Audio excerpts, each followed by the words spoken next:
What's up, YouTube? Alright, went down to East LA. I think the place is called Bobco. I got like 17 pounds of metal for 10 bucks. I was so happy about that.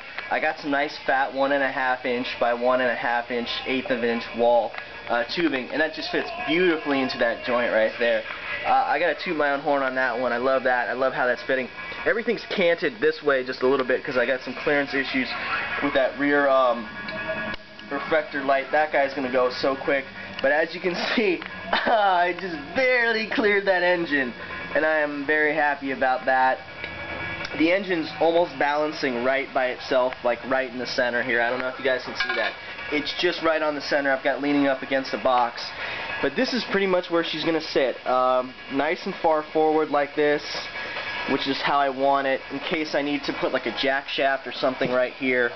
That's another project. But anyway, I've got everything the right direction. My crankshaft's pointed the right way. One thing I'm noticing about the wheel is that the wheel is completely reversible. There's nothing that says it's got to be going one direction. So I like the idea. I can flip it around and do stuff like that. That's just some food for thought.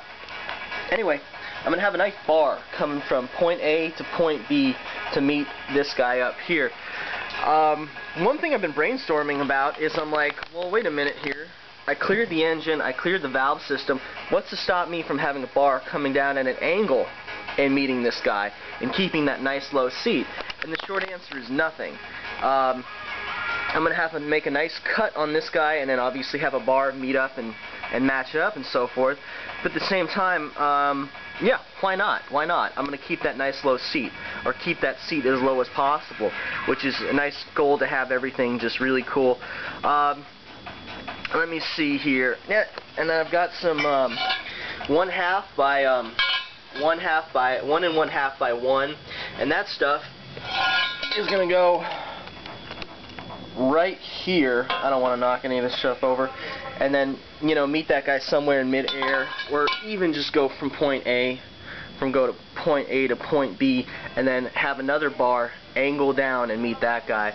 I want to keep the 1.5 inch stock integral to the frame because once again, we got a lot of weight on this sucker, and I want as much meat as possible connecting that rear tire, that front tire. At 50 miles an hour, I don't want to go down face first on this thing. And you know, we got 170 pounds of me, got 30 pounds of engine. I don't know what the maximum weight from the factory is on this thing. Hopefully we're gonna figure that one out and beef it up. And just barely clearing that right there. Oh yeah, and then for the motor mount, really good deal on this stuff. I got a nice flat plate. I think this is 3/16 right here.